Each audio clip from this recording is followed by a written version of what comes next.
ওয়ালাইকুম। ওয়ালাইকুম আসসালাম। কি নাম আপু? আমার নাম হচ্ছে পূর্ণিমা। পূর্ণিমা।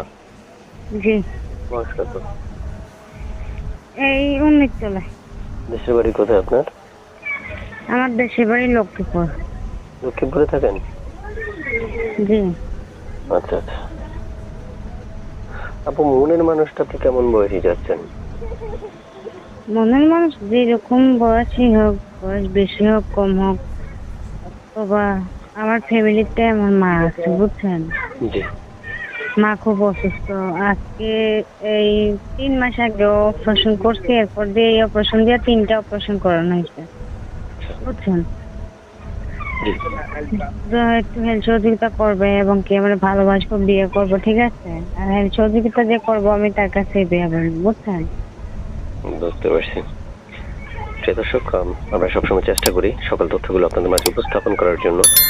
তো আমি সবসময় বলে রাখি যে দেখেন, আমাদের উপস্থাপনে যতটুকু সম্ভব আমরা ততটুকু নিব, কিন্তু আপনারা পূর্ণাঙ্গ সময় নিয়ে তার সাথে কথা বলতে পারবেন। তার সাথে কথা বলে তার তথ্য নিতে পারবেন, সে কেন আসছে তা থেকে জানতে পারবেন, বুঝতে পারবেন। আমার থেকে বেশি তথ্য তো আপনি নিতে হবে এবং আপনি নিতে পারবেন, কারণ স্ক্রিনে তার নাম্বারটা দেওয়া থাকবে। আপনার ওই নাম্বারে ফোন করবেন, ফোন করে তার সাথে কথা বলবেন, তার মনের কষ্ট শুনবেন, আপনি আপনার কষ্ট বলতে পারবেন। এটা আপনাদের একান্তে পার্সোনাল ব্যাপার। আপনি শুনতে চাই, এই যে নাম্বার দিয়েছেন এই নাম্বারটা কার? এই নাম্বারটা কি ওই পাশের বাড়ির আপা আর কি আমারে দিছি ইউজ করবার জন্য। ভালো একজন মনের মানুষ পেলে হেসে মেরে ফেরত দেবো। বুঝতে পেরেছি। মানে আপনি চাচ্ছেন কি মনের মতো মানুষ পাওয়ার জন্য? হুম। ভালো একজন মনের মানুষ খুঁজতে আসছেন? হুম। আচ্ছা, এটা জোরে কথা বললেন। আগে পরে বিয়ে শাদী হয়েছে? জি না, বিয়ে হয় নাই। বুঝতে পারছি। আগে পরে বিয়ে শাদী হয় নাই না? না। আচ্ছা। এই নাম্বারে কোনো ইমো নাই, শুধু নাম্বারটা হচ্ছে আপনার বাটাম মোবাইল?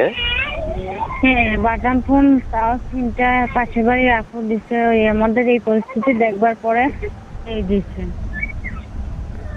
বুঝতে পেরেছি। প্রিয় দর্শক, আপনারা শুনতে পেরেছেন। আমি যতটুকু সম্ভব ততটুকু চেষ্টা করব কালেক্ট করার জন্য। থাকেন কোথায় আপু? লক্ষ্মীপুরে।